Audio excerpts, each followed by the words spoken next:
Hey, what's going on, my fellow investors? Welcome to Margin 101 Part 2.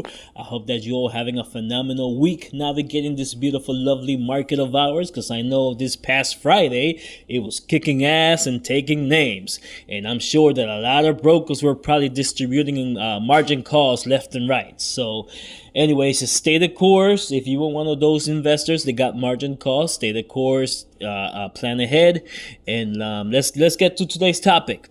All right, so before we begin, please note that we don't give no financial advice here. This is purely for entertainment and engagement purposes, so please be aware of that.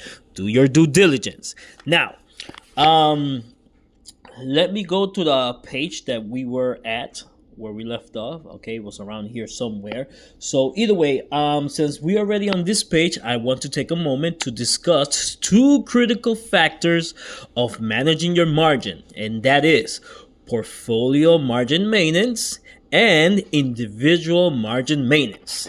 All right, now just to be clear, Robinhood isn't sponsoring me. Not even a free stock, but I got to give them credit because they have rolled out updates that actually make it easier to wrap our heads around all this margin craziness. Because let's be honest, margin can be tricky to manage if you don't understand how it works. Okay, but anyways, let's stay focused on the real start of the show and let's break this baby down. Let's go to boom. Let's click on that. Let's click on this icon up here, and we're going to find the very key, the first factor we're going to talk about today, which is margin maintenance. All right, so this figure represents the value your entire portfolio must maintain. Okay, if your equity falls below this threshold, then you may be subject to a margin call. Now, let me clarify what equity actually means, as it can be a point of confusion for many investors, especially beginners. It refers to the combined total of your own stocks plus your uninvested cash in your buying power. We are not including the margin provided by Robinhood because it's not ours, so it doesn't belong to us. So if you hold stocks while utilizing margin, you must subtract the margin used amount displayed either here from your total portfolio in order to determine your actual equity. Okay, so if your equity falls below that required threshold, you may be at risk of a margin call. So here's the formula, an easier formula to remember. Your portfolio market value, which constantly fluctuates due to market activity, plus your individual cash, which is basically your uninvested cash in your buying power, which often referred to as your buffer or your protection against market volatility, minus margin used equals to your true equity. Okay, your equity plays a key role in determining your risk of a margin call. All right. Okay, one more time. Your portfolio market value, which you can locate right over here in the first page when you first open your Robinhood app, is going to be located right over here. That's your portfolio market value. That basically is going to be fluctuating throughout the day due to market behavior, and it's going to fluctuate depending on the types of security that you own in your portfolio. If you own some volatile securities, then of course your portfolio margin value is actually going to be fluctuating a lot more. But if you own securities that are kind of stable, trading sideways, then you're not going to see that much of fluctuations in there. Okay, now remember, that's your portfolio market value. Let's go back over here and let's find, oh, here we go, I'm sorry, let's go back right over here, right below buying power. That's your individual cash. That is your equity as well. Okay, if you have zero buying power here, that means you have no buffer. Okay, if whatever cash, individual cash you have available here, is actually, it can act as a buffer to, just in the scenario that the market goes on a downturn, then you have a little bit of buffer to protect you against those downturns from the market. You know, those corrections or pullbacks. If your portfolio keeps declining in value, you still have this individual cash to act as a buffer. All right. Also, you know, every Friday, if you own any kind of security that's paying you distributions or dividends, that actual cash goes into in this individual cash in that account. Okay, now percent of your margin, then when you get distributions, that amount of money, so unless you are dripping it, it goes back into reducing your margin. Okay, but many times you can still withdraw some of that because technically that still belongs to your buying power in your cash. All that is doing is just basically reducing your margin usage in Robinhood. Okay? All right. So now there are other factors that can trigger a margin call, such as individual margin maintenance requirements, which we're going to be touching upon that very soon.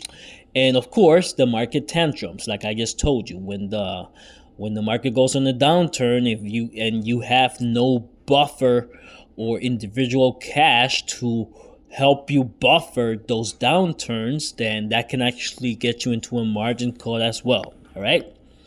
All right, so before we dive into that, I would like to first address the topic of what is a margin call.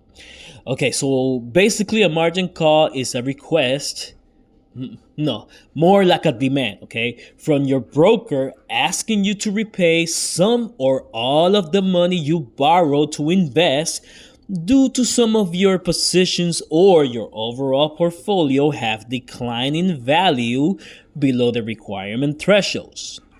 So whether your portfolio is about to flush down the toilet or is close enough, they are still going to be repaid back by any means necessary.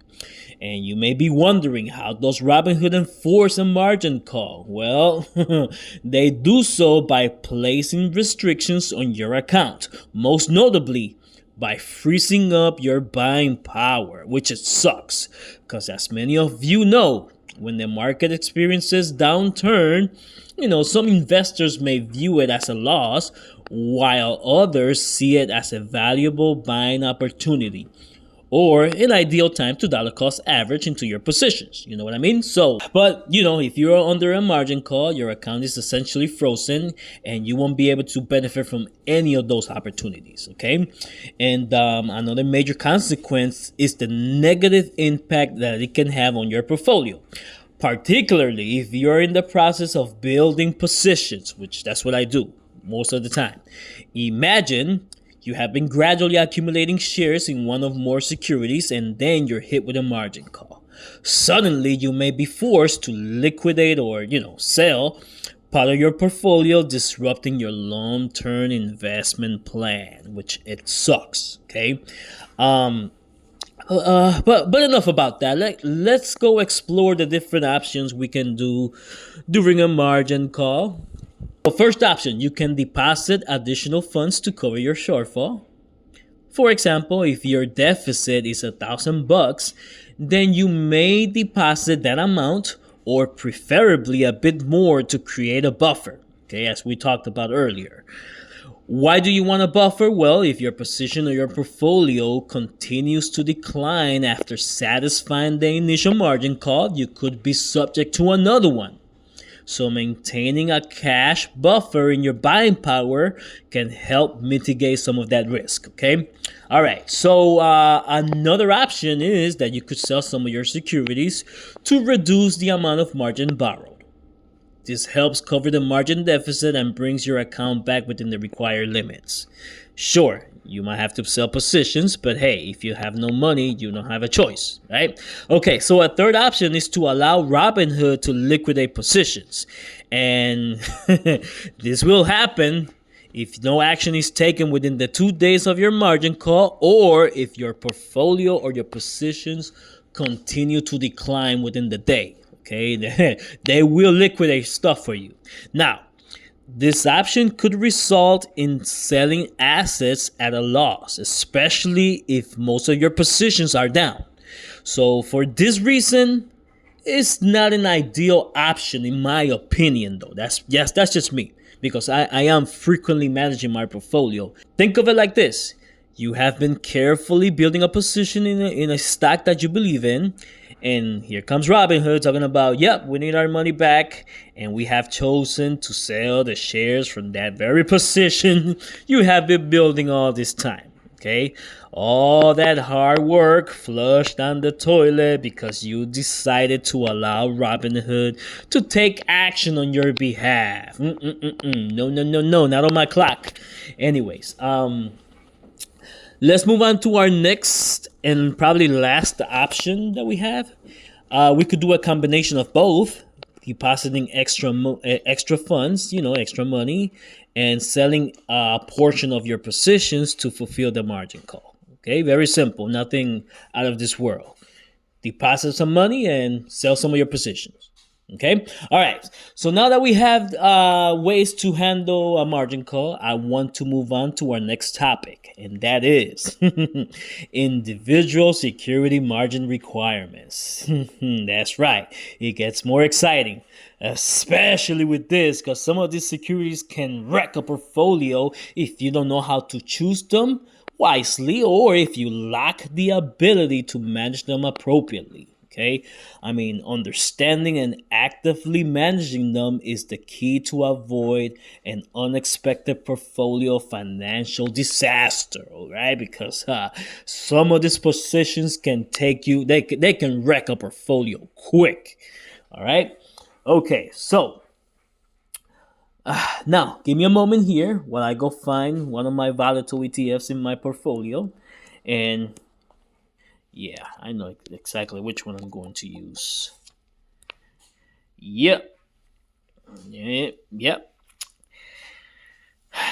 So for this, I'm going to utilize my golden girl, Misty. And as you can see, this can be found beneath the general margin requirements. Our focus will be on the maintenance margin ratio and maintenance requirements, which in this case is 35% for this a specific ETF. Right below it, you'll find the margin requirement, which represents the minimum equity you must maintain in the position. All right, it's basically the same concept we previously discussed with the portfolio margin maintenance, only now applied to individual securities. Now, just a heads up. Currently, I don't use margin for individual stocks. For the record, I usually only use margin for trading options. I try to avoid going too heavy on individual stocks with margin because that can get messy in my account. And due to my nature of investing, I like utilizing margin just with options. Okay, but if I were using margin to simply own the shares of a stock, you would see some extra info displayed in the page. It would show the equity and the margin usage for that particular security. Okay, so it would have margin and it would have the equity or the individual cash that you have in that position. All right, hopefully that makes sense. And here's where it gets fun or stressful. Every security has its own unique margin ratio based on how volatile they are. For example, if you're dabbling in leverage ETFs, those 2x, 3x types of funds, well, those are considered extremely volatile, so because of it, their margin requirements are high. Okay, they're super high. To give an example, let's take a look at UVXY. Okay, because I usually do options on this. But let's go look at, oh my God, look at that thing. The maintenance ratio is at 80%.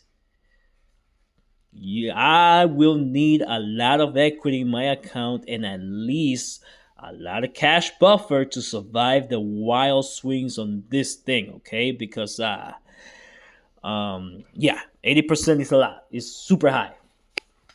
So, if you happen to own leverage funds in your portfolio with margin, just know they're not the kind of assets you can set and forget. They require a lot more attention and active management. Have a game plan in the scenario you're getting closer to a margin call. I mean, like I said, if you're gonna be leveraging on margin and you're gonna be leveraging on margin 100%, and you own any of these 2x and 3x kinds of leverage funds, man, good luck to you. Just know that you need to manage them on a daily. All right. Okay. So I hope that I was able to keep you engaged. I hope that you learned some stuff in here. I know I threw a lot of stuff out there. You're more than welcome to review it again. Just remember, what's important is your equity. You got to make sure that you have some margin buffer in there in case that you are utilizing margin and you're going to own some of your securities for the long term. Just keep in mind what the equity is. Okay. All right. So let's leave it at that for today's video. I hope that I was able to keep you engaged, to entertain you for a little bit. If you know of anybody else that can benefit from this video, make sure that you share. Leave me a like. If you have any questions or comments, you can message down below, and I guess I will see you on the flip. Take care. Strategic Investor out, checking out.